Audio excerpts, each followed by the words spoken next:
Está no ar, abre aspas, o primeiro jornal multidigital do eixo SPRIO. Abre aspas.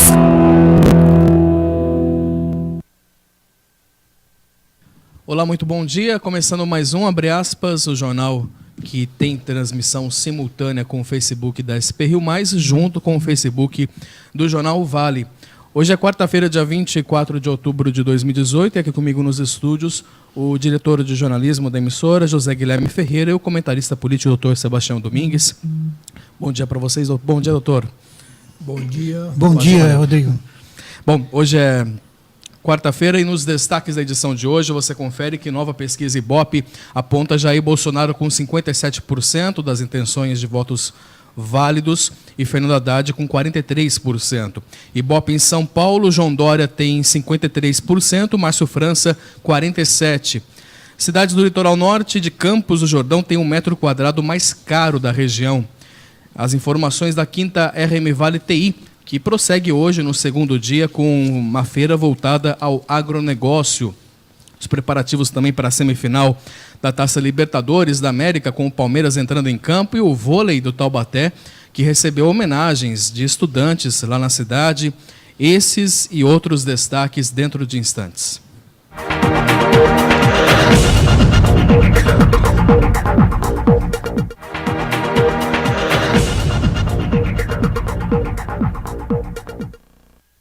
Retornando com a edição do Jornal Abre Aspas desta quarta-feira, apenas um comunicado. Foi informado pelas redes sociais a vinda aqui nos estúdios da deputada eleita pelo PSL, Letícia Aguiar, e por motivos pessoais ela teve que cancelar a participação dela aqui hoje, mas já estamos reagendando a vinda dela, assim como também dos demais deputados eleitos aqui da nossa região. Por isso, apenas continue seguindo a gente nas redes sociais para ficar bem informado aí sobre a vinda dos deputados para esse bate-papo aqui no Jornal Abre Aspas. Bom, vamos então falar da corrida eleitoral. Eis a questão.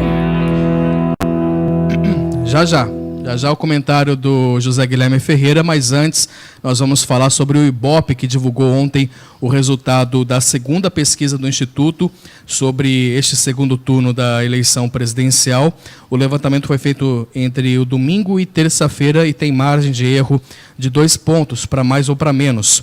Nos votos válidos, em que são excluídos os votos brancos e nulos, os eleitores também são excluídos os eleitores que se declaram indecisos, né?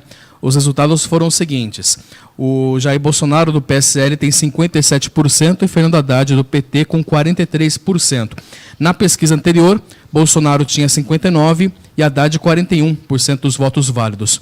Nos votos totais, Jair Bolsonaro tem 50%, Haddad 37%. Em branco ou nulo, somam aí 10% e também não sabem, soma 3%. Bom, a pesquisa foi encomendada pela TV Globo e o jornal Estado de São Paulo e ouviu 3.010 eleitores em 208 municípios. Agora sim, o comentário do jornalista José Guilherme Ferreira.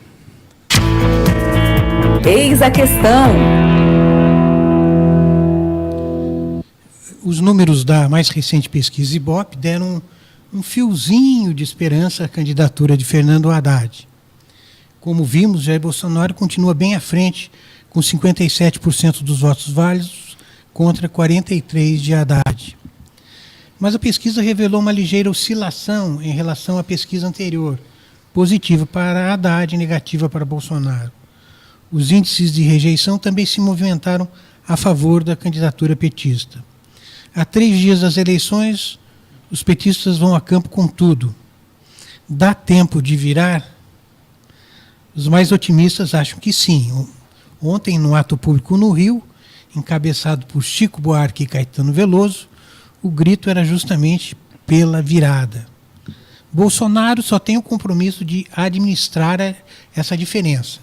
E, para isso, tem que conter os brucutus, entre eles seus filhos. O PT não pode mais cair em nenhuma armadilha e tem que fazer as pazes com aqueles eleitores que têm rejeição ao partido e estão do lado de lá, levados muito mais pela onda antipetista do que por amores a Bolsonaro. Há também o campo de 10% de eleitores esses eleitores dispostos a votar em branco ou anular o voto, descrentes totais nas duas candidaturas. Hoje, esses votos ajudam Bolsonaro. E vamos conferir no domingo quantos brasileiros fugirão das eleições, sem mais nem menos, enojados de tudo. É isso aí. Agora, uma coisa que eu acho interessante, viu, Zé Guilherme? Você percebe o seguinte, né? O pessoal sempre questiona as pesquisas, né?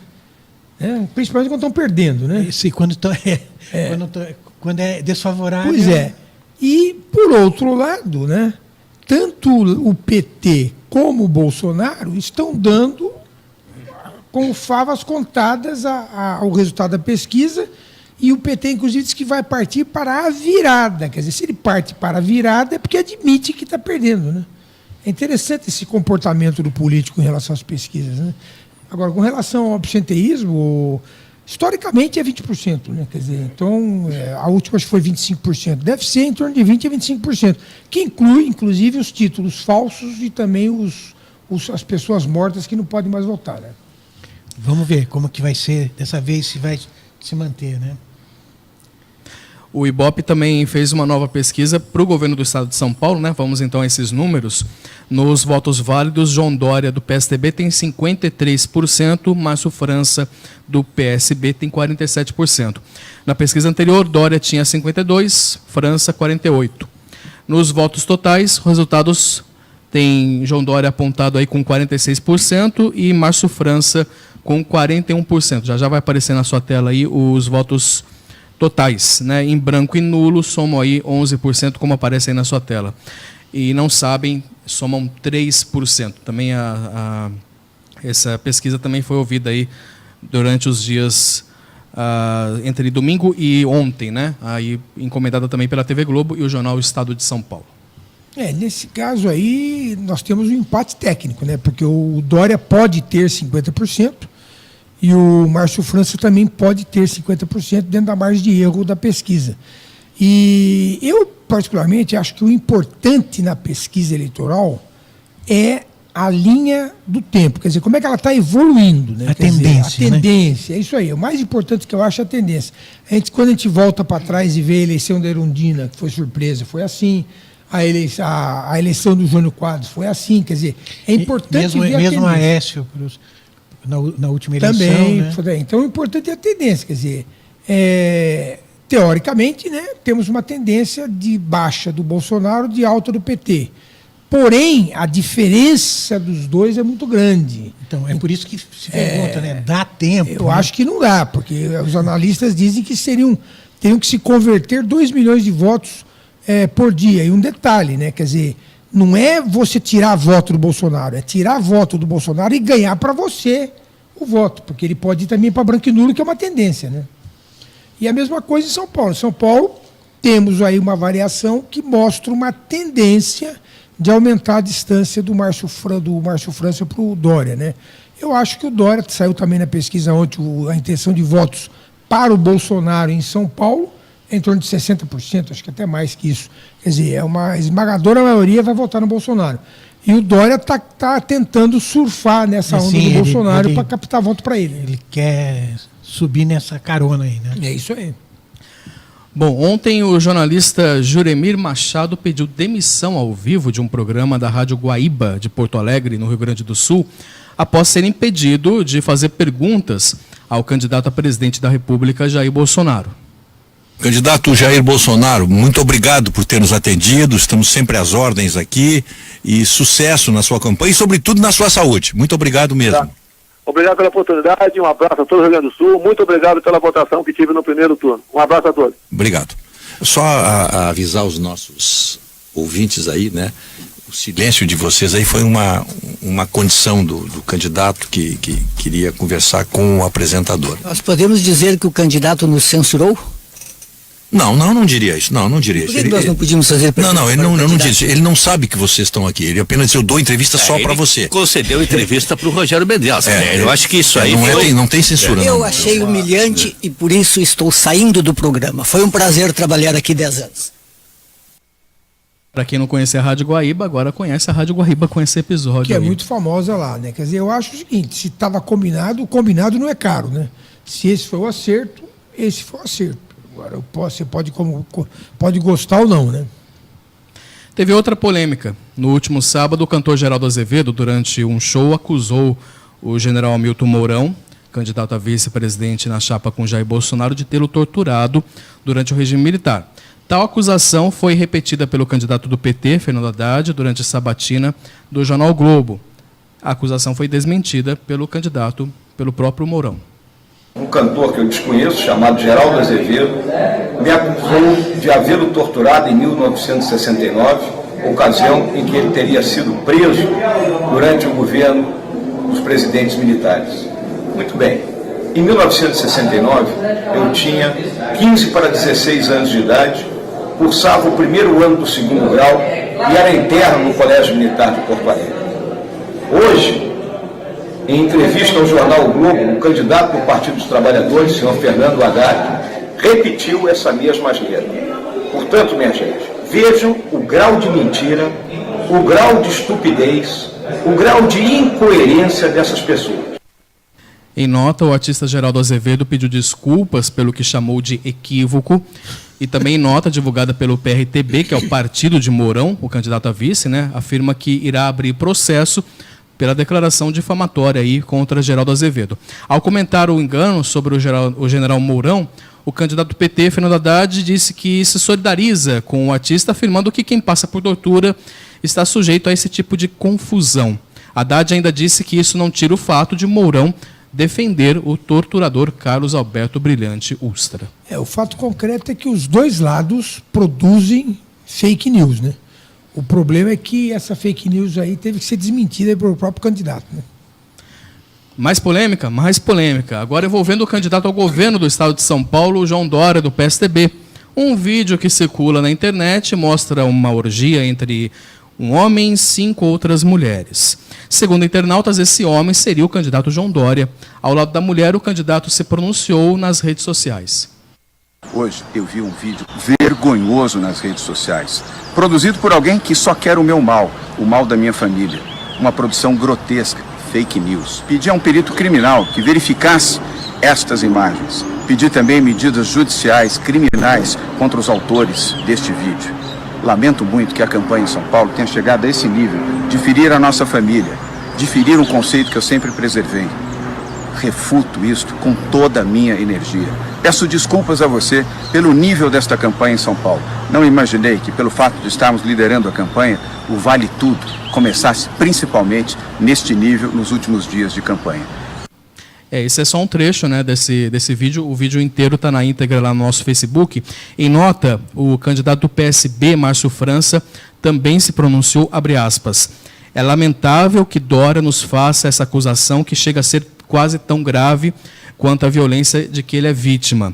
Repudiamos tanto a declaração do candidato quanto a divulgação desse tipo de vídeo, fecha aspas, um trecho também do que disse Márcio França em suas redes sociais. 2 comentários. O primeiro é que eu não vi o Dória acusar formalmente o Márcio França, né? Quer dizer, segundo que os apoiadores, em geral, às vezes se excedem e produzem esse tipo de coisa pessoalmente, individualmente, sem que o candidato tenha realmente relação com isso. Com certeza o Márcio França, pessoalmente, não faria uma bobagem dessa. Agora, de qualquer forma, para mim, esse é o vídeo mais falado e menos visto. Porque eu não conheço ninguém que tenha visto esse vídeo até agora. Só ouvi dizer que existe e ele fez uma retratação. Mas realmente é o mais falado e menos visto. Já tem memes espalhados aí pela internet. Os aí, mesmos, sim. Os brasileiros. Pois é. Eu vi. É só você pesquisa Dória no Twitter, você pesquisa um pouquinho lá, você acaba achando esse vídeo. Mas, enfim, depois você limpa a tela, né? Não é um vídeo tão agradável assim de ser visto. Mas, enfim, é o nível que está as eleições deste ano, né? Impressionante. Não falando... como o doutor mesmo comentou, o Dória não fala diretamente do Márcio França, mas ele comenta justamente isso, né? Essa disputa, o que está levando, né, esse tipo de disputa, o nível que está chegando a esse tipo de disputa ao governo do estado de São Paulo. E depois ele faz referência também ao Jair Bolsonaro, sempre também ele fazendo essa tentativa de se aproximar ao Bolsonaro, falando também que ele também é alvo de muitas críticas, muitas fake news, enfim. Apesar de que na própria entrevista na Rádio Guaíba, o Bolsonaro disse que não está apoiando formalmente nenhum outro candidato, a não ser do próprio partido e de partidos que estejam coligados a ele aí nas disputas aos governos do Estado, né? Então, o Dória ele fala que apoia... Sim, formalmente não, mas declarar o voto é... Sim, formalmente ele só pode apoiar os partidos, os candidatos do partido dele, né? Bom, a seguir você confere a previsão do tempo. Chega de polêmicas, né? Por hoje tá bom já. E também com informações regionais. Permaneça na audiência, voltamos em instantes.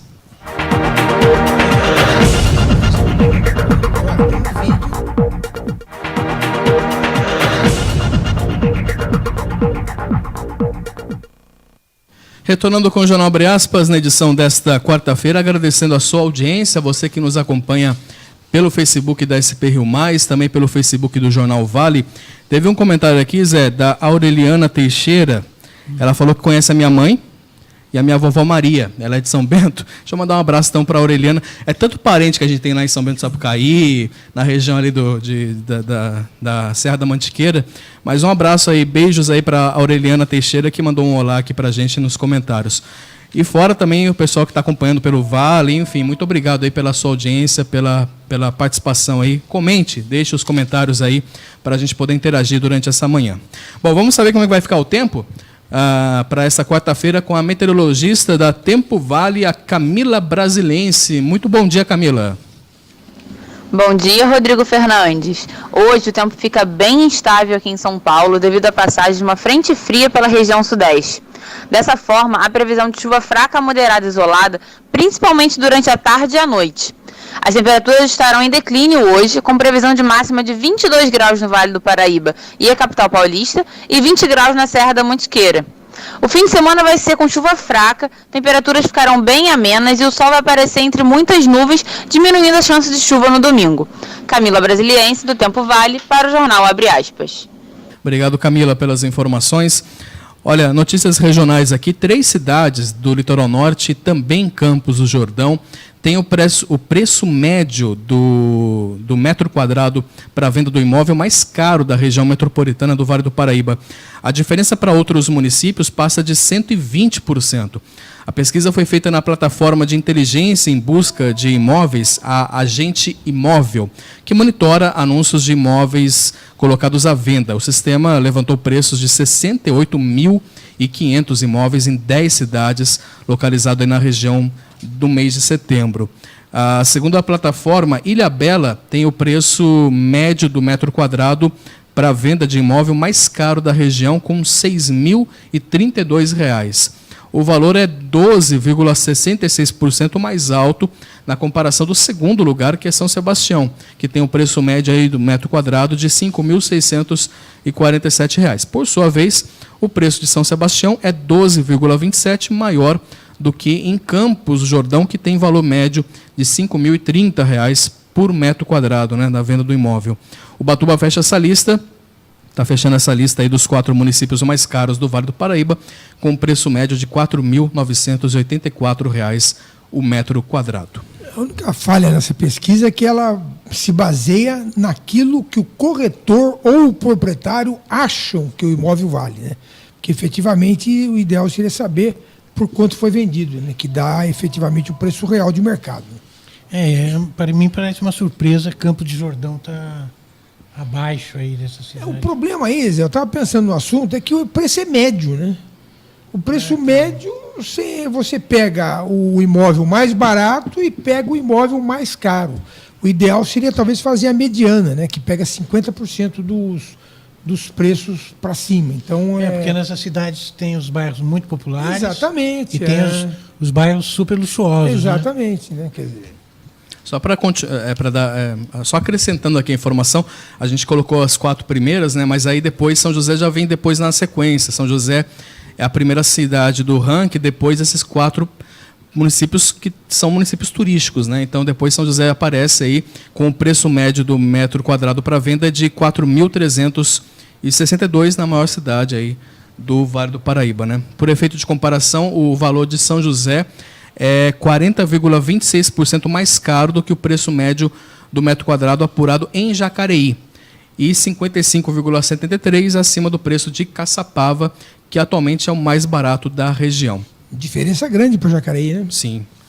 Jacareí tem R$ 3.110. Bem, os números direitinho, né, as porcentagens estão na matéria do Jornal Vale, né, que você pode conferir aí direitinho essas diferenças aí nessa pesquisa feita junto em parceria aí com a Agente Imóvel. Muito bem. Olha, a gente vai dando sequência aqui às informações regionais, porque 9 empresas da RM Vale foram alvos de uma operação do governo do estado que apura sonegação fiscal de ICMS, que é aquele imposto sobre circulação de mercadorias e serviços. Mais de 100 agentes atuaram em 39 cidades, sendo 3 aqui da nossa região, e a Secretaria da Fazenda estima que os valores indevidos podem chegar aí a 815 milhões de reais nos últimos 3 anos. Segundo o governo estadual, o monitoramento do Fisco Paulista apurou que as empresas estariam utilizando alíquotas reduzidas de 4%, quando o correto, a depender do estado de destino de cada mercadoria, varia de 7% a 12%. Na região, são investigadas na chamada Operação 4x4, 6 empresas em Guaratinguetá, 2 em São José dos Campos e 1 na cidade de Taubaté. Isso aí é reflexo de imposto alto, né? Quer dizer, eu costumo dizer que a sonegação tem relação direta com o valor do imposto. Quer dizer, quanto mais alto, mais você vai ser tentado a sonegar, né? Eu, como sou meio radical nessa questão, eu acho que o imposto tem que ser menor. Se for menor, mais gente paga e você acaba aumentando a arrecadação com menos estruturação de fiscalização. Em São Paulo, nós tivemos um exemplo que o Alckmin baixou o preço do ICMS do álcool para estimular a produção do álcool e a venda no estado de São Paulo, e a arrecadação do ICMS aumentou. Por quê? Porque havia muita sonegação do próprio usineiro vendendo o álcool diretamente para os postos. Então, quando ele baixou o valor do imposto, o pessoal parou de sonegar e aumentou a arrecadação. Eu, na verdade, sou adepto do imposto único, né? Por mim, eu acho que tinha que ter um imposto só, cobrado diretamente na fonte financeira e acabar com tudo isso aí. Nós vamos para um breve intervalo. Você permaneça na audiência. Agora são 9h34.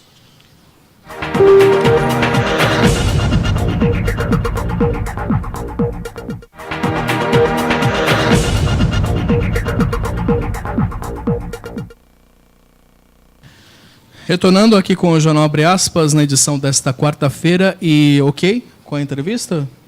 Ok? Vamos falar sobre a campanha de vacinação contra a febre amarela, e para explicar um pouco mais sobre esse assunto, a gente conversa agora com a diretora do Centro de Vigilância Epidemiológica da Secretaria do Estado da Saúde, a Regiane de Paula. Eu quero agradecer, Regiane, doutora, pela sua participação aqui ao vivo conosco no Jornal Abre Aspas. Um bom dia. Bom dia, Rodrigo. Doutora, inicialmente eu queria que você pudesse, que a senhora pudesse fazer um panorama de como é que está a situação aqui na região nossa, do Vale do Paraíba. Há preocupação, há uma certa atenção especial aqui na nossa região?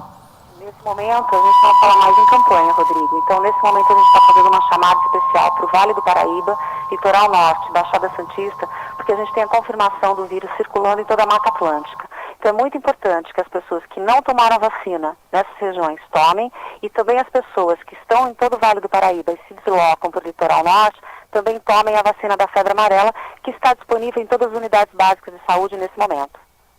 Bom, então vamos para as orientações. Quem que deve tomar a vacina? Quem deve e não deve tomar essa vacina, doutora? Bom, quem deve tomar são todas a população maior de 9 meses, já está no calendário vacinal. E as pessoas acima de 60 anos que tenham uma saúde em dia também podem tomar. Se eu tenho mais de 60 anos e, porventura, tenho alguma doença de base, uma diabetes ou uma outra doença de base, é importante que eu procure o profissional da unidade básica de saúde para ser orientado se eu posso ou não tomar a vacina. Quem não deve tomar a vacina? Crianças menores de 9 anos, gestantes, mulheres amamentando crianças menores de 6 anos, pessoas que têm uma alergia grave ao ovo, pessoas com câncer que estejam fazendo uso de quimioterapia ou radioterapia e imunodeprimidos. As pessoas não devem tomar a vacina nesse momento e evitar áreas de risco, que é a área de mata. Doutora, ela tem um prazo de validade assim, por exemplo, eu já tomei a dose há mais de 10 anos, eu preciso tomar mais uma vez, como é que é essa questão? Então, se você tomar essa vacina, que é a dose plena, há mais de 10 anos, ela é uma dose única, não há necessidade de você tomar novamente. Se durante a campanha que foi realizada no estado de São Paulo, com a dose fracionada, que foi do dia 25 de janeiro ao final de abril de 2018, você tomou a dose fracionada, daqui 8 anos você deverá novamente tomar a vacina da febre amarela. Se não, uma dose é válida para a vida toda. Perfeito, então, a gente então acompanha, né, e vem acompanhando então essa campanha, e a gente espera então sucesso. Aliás, a gente percebe cada vez mais essa atitude da Secretaria de Estado, realmente sempre incentivando e orientando, né, conscientizando, né, doutora? A importância é conscientizar a população sobre a importância, né, da vacinação, né? A gente tem aqui o doutor Sebastião Domingues também, que é um comentarista nosso aqui, doutor. Doutora, bom dia. E quem não pode tomar a vacina? Quem não pode tomar a vacina são crianças menores de 9 meses, gestantes, mulheres amamentando crianças com menos de 6 meses, pessoas que têm uma alergia grave ao ovo, pessoas com câncer em uso de quimioterapia ou radioterapia, pessoas imunodeprimidas não podem tomar a vacina. E quem toma a vacina pode contrair a doença através da vacina? Existe a possibilidade de um evento adverso pós-vacinal. Toda vacina, ela é um medicamento e todo medicamento pode dar uma reação. Essa reação, ela pode ser leve ou pode ser, no estado de São Paulo, a gente tem uma estatística nos mostrando que a cada 1 milhão de doses aplicadas, a gente pode ter um evento adverso, mais grave, mas a circulação do vírus hoje em toda a região, ela é muito importante e, assim, entre você contrair a febre amarela e tomar a vacina e poder ter um risco, tem que tomar a vacina, porque realmente hoje é muito importante essa circulação em toda a região. É muito mais fácil morrer pela picada do mosquito do que pela vacina, né? Exatamente. Você hoje pode morrer muito mais por febre amarela do que por um evento adverso pós-vacinal. Então é muito importante que as pessoas se conscientizem e tomem a vacina. O problema é que se você não toma a vacina, você ajuda a propagar a doença, né? Na verdade, é o vetor que transmite, a gente está falando de um vetor silvestre, nesse caso, o Haemococcus sabetes. Então, quando a pessoa entra na região de mata, se eu tiver essa circulação de vírus, como nós temos comprovado na região aí da Mata Atlântica, Litoral Norte, Baixada Santista, porque a gente teve mortes de macacos acontecendo recentemente e foram confirmados que essas mortes foram por febre amarela, se eu entro, eu corro o risco de me expor a esse vetor. É o vetor, o Sabetes Haemococcus, que é o transmissor do vírus da febre amarela. Eu não transmito de pessoa a pessoa. Mas eu digo, o homem também pode ser hospedeiro ou não? O homem, ele é um hospedeiro, na verdade, ele é acidental. Se eu entrar nessa região, eu posso ser picado. O vetor é que transmite a febre amarela, não é nem o macaco. O macaco é o nosso sentinela. Então, por isso que é muito importante, inclusive, que as pessoas não maltratem esses animais, não matem esses animais, porque é eles que nos demonstram, através da sua morte ou do seu adoecimento, que a gente tem a circulação de vírus nas regiões. É importante ressaltar isso, né? Quero agradecer, doutora Regiane, pela participação aqui conosco, sucesso com a campanha. E obrigado, viu, pela participação ao vivo aqui na SP Rio Mais. Obrigada.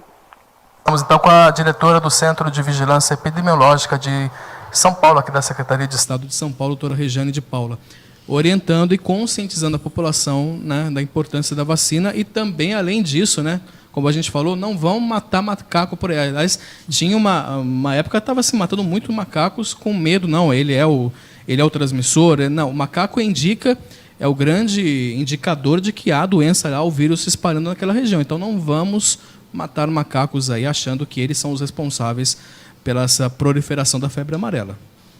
Então está aí a conscientização com relação a tudo isso. Bom, continuando aqui com o Jornal Abre Aspas, na edição desta quarta-feira, mais uma vez agradecendo a sua audiência aqui conosco.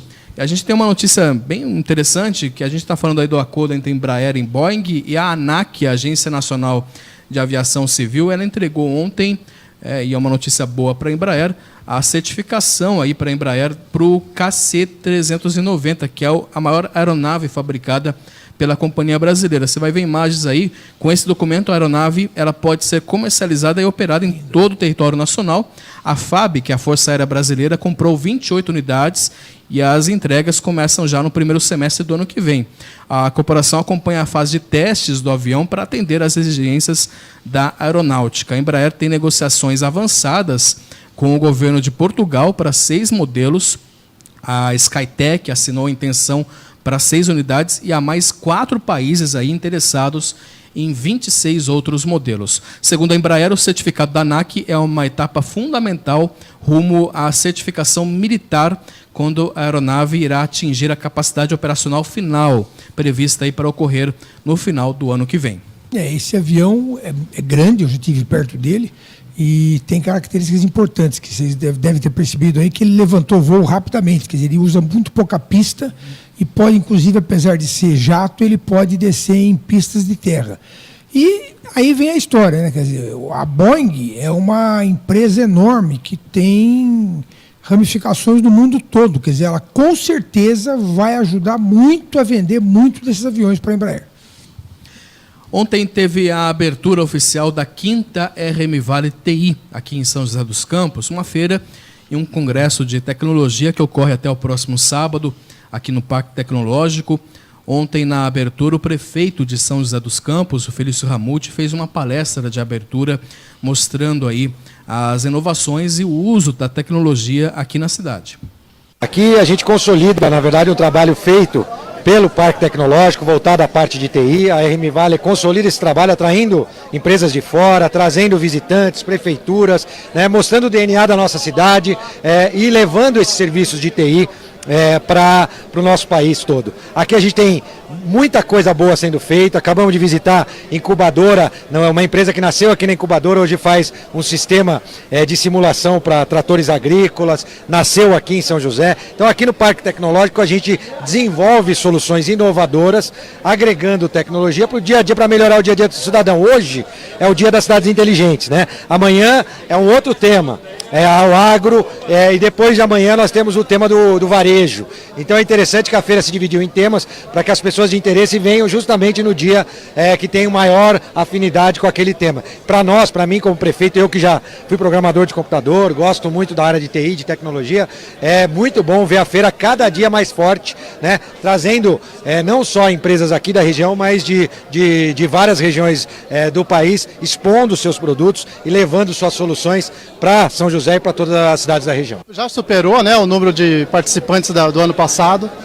E essa feira, é isso que a gente quer, é que as pessoas venham consumir tecnologia, conhecer as tecnologias que são geradas nesse epicentro chamado São José dos Campos.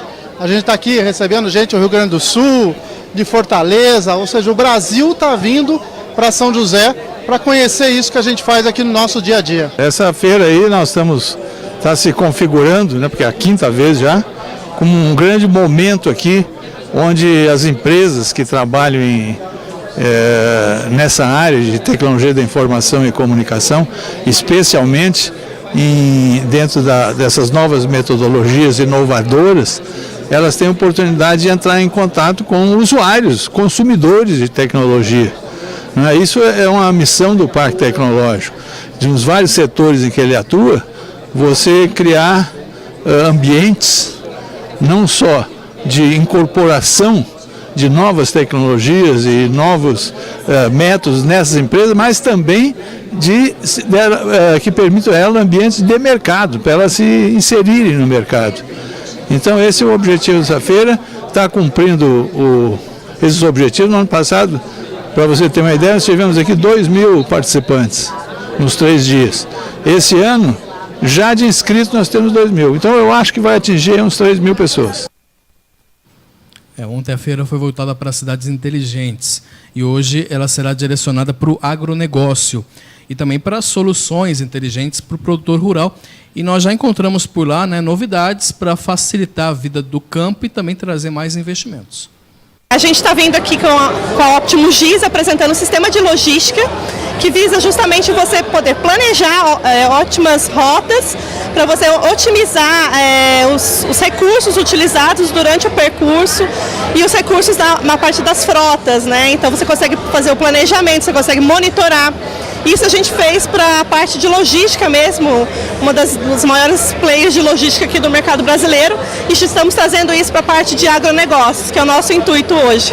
Hoje aqui nós estamos apresentando a nossa estação meteorológica recomendada para o agronegócio, a gente chama ela de AgroGSM, onde a gente tem sensores de chuva, temperatura, umidade do ar e temperatura do solo. Com ela, o agricultor pode fazer todo o cálculo da estimativa de balanço hídrico, o déficit hídrico e, com a previsão do tempo, ter toda a noção de irrigação da lavoura dele. Além disso, para a agricultura, toda a parte de doenças e pragas que podem estar acontecendo ali na lavoura dele, que dependem das condições meteorológicas.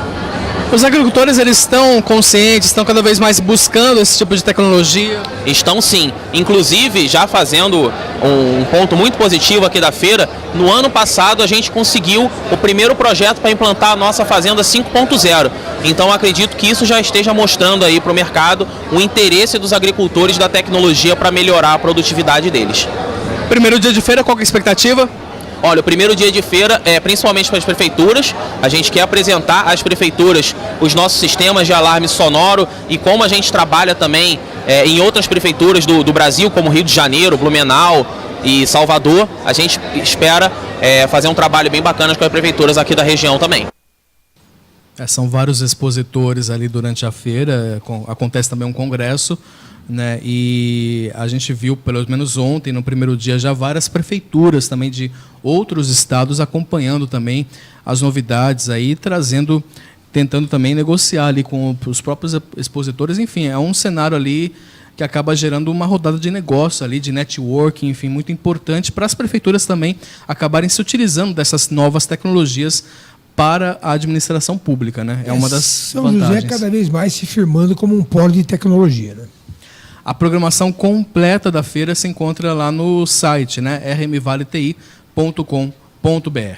Bom, após mais de 3 anos paralisadas, as obras de restauro no pavilhão da Companhia Paulista, no Parque Vicentino Aranha, foram anunciadas pela Prefeitura de São José dos Campos.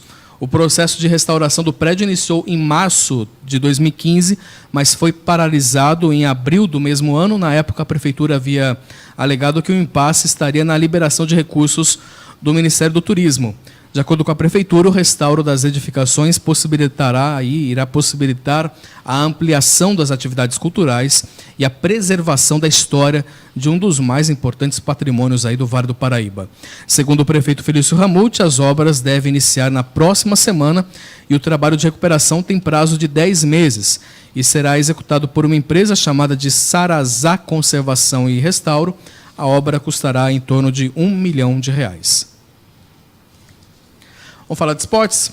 Hoje tem jogão de bola aí com o primeiro jogo da semifinal da Libertadores, aí, né, com o Palmeiras encarando o Boca Juniors a partir das 9h45 da noite, mas quero focar aqui para o esporte regional, né? Vamos falar do vôlei de Taubaté, desculpa os palmeirenses aí, mas vamos falar do vôlei de Taubaté, que foi homenageado aí por um grupo de estudantes. O time foi homenageado por alunos da rede pública da cidade. O motivo da festa, é claro, foi a conquista do pentacampeonato paulista sobre o SESI de São Paulo aí há um pouco mais de uma semana. Com resultado positivo, a hegemonia taubatiana no estadual continua e tem estimulado crianças que participam de um projeto de categorias de base que ocorre na cidade. O vôlei Taubaté volta às quadras neste sábado, dia 27 de outubro, quando enfrenta o Caramuru na estreia da Superliga. Muita gente critica o investimento das prefeituras em esportes de alta performance, né? Mas ele serve basicamente para 2 coisas, né? Primeiro, melhora a autoestima. 3 coisas, na verdade. Primeiro, melhora a autoestima da cidade. Segundo, divulga a cidade. E terceiro, que é o mais importante, estimula a criançada a querer praticar esporte. Isso é muito bom. E antes de encerrarmos, a gente vai falar da Semana Cassiano Ricardo, que prossegue, né, aqui em São José dos Campos. Hoje ocorre intervenção com a obra de Cassiano na Casa do Idoso Sul, a partir das 2 horas. Essa intervenção tem grupos teatrais ali e tudo mais. E depois, às 2h30, no auditório do Museu Municipal, ocorre um debate com o jornalista Luiz Otávio Lima. Como é escrever para gerações que leem cada vez menos? É o tema desse debate. Irá contar com membros da Academia Joseense de Letras, do coletivo Levante Literário, de professores e alunos da rede tanto particular, estadual e municipal aqui de São José, e também com a mediação do jornalista Júlio Toboni. A semana, que está na edição de número 52, né, segue até o sábado, dia 27. A programação completa está no site da Fundação, que é o fcr.sp.gov.br. Então, eu queria lembrar que às 19h30, dentro dessa programação da Semana Cassiano Ricardo, uma justa homenagem será prestada a senhora Ângela Savastano, cientista social e folclorista, responsável aí pela criação e manutenção do nosso Museu do Folclore, né? É uma incansável batalhadora pela cultura joseense. Né? Sim. E também, no mesmo horário, no Museu Municipal, uma palestra do jornalista Luiz Otávio de Lima, que é autor de um livro recente, bastante premiado, 1932, São Paulo em Chamas, sobre a Revolução Constitucionalista. Na verdade, a ideia da palestra e do debate é mostrar a relação da Revolução Constitucionalista e do livro do Cassiano Ricardo Martins Sererê, que faz 90 anos, que completa 90 anos. Então, o Luiz Otávio tem um debate às 12h30, né, na casa, no auditório do Museu Municipal, e depois à noite, às 7h30, no mesmo auditório, essa palestra depois da entrega do troféu, né? Isso. Do troféu Cassiano Ricardo. Enfim, programação, aliás, é toda de graça, né? Toda entrada franca, ou seja, participe, né? Até porque são oportunidades únicas para você poder ter esse contato aí com a obra de Cassiano Ricardo. A própria fundação, a gente esteve aqui com... Esqueci o nome agora do diretor da Fundação Cultural, que ele esteve aqui com a gente, desculpa, perdão, ele esteve com a gente aqui comentando sobre a programação e falou que a intenção deles é cada vez mais desmistificar essa figura meio que nebulosa em torno de Cassiano Ricardo. Né? O advogado Aldo Zunzini, que é o presidente da Fundação Cultural. Exato. Então, Aldo Zunzini é o presidente, né, da Fundação. Mas quem teve aqui é o diretor cultural. O diretor cultural. Cultural, que agora me foge o nome. Quem? Agenor Carvalho, exatamente. O Agenor que esteve conosco, aliás, sempre de prontificação e sempre está conosco aí para falar da programação da agenda da Fundação, enfim, mas ele destacou isso, né? Tem sempre uma áurea meio negativa, talvez, de Cassiano Ricardo. Eles estão tentando cada vez mais aproximar Cassiano Ricardo da população, né? Para que as pessoas conheçam quem é daqui, né, da região nossa, tudo mais, os grandes poetas, enfim, escritores, autores da nossa região. É um povo que não conhece o passado, não tem futuro, né? Exato. Disse tudo. Exatamente. Bom, programação completa, então, no fccr.sp.gov.br. Fica mais fácil procurar aí no Google, né? Fundação Cultural Cassiano Ricardo, você tem aí, entra no site e acompanha a programação oficial. É isso. Doutor Sebastião, obrigado mais uma vez pela participação conosco. Hoje eu queria fazer uma despedida mais solene, porque na próxima vez que eu voltar, teremos um novo presidente da República eleito, né? Seja ele quem for. Eu só desejo que a gente tenha uma eleição tranquila, né? Sem extremismos de nenhum lado, que o novo presidente saiba pacificar e unir o país, que é o que nós estamos precisando, né? Precisamos pegar a rota do desenvolvimento, a rota da integração social, a rota da evolução humana, né? Como ser humano e como sociedade. Então eu espero que na quarta-feira, quando eu voltar, a gente tenha um presidente que realmente saiba unir esse país. A rota da tolerância, né? Tolerância principalmente. Afinal, somos todos diferentes, né? Então temos que aprender a nos conhecer, a nos tolerar e a nos amar, né? Tudo bem. Ótima semana, Zé. Aliás, Zé, retorna amanhã. Sim, amanhã. Ótima semana, doutor. Obrigado mais uma vez. Obrigado a vocês. Obrigado pela sua audiência. A gente retorna, então, amanhã, a partir das 9 horas da manhã. Lembrando, conteúdo na íntegra no nosso site sprriomais.com.br. Um forte abraço, uma ótima quarta-feira.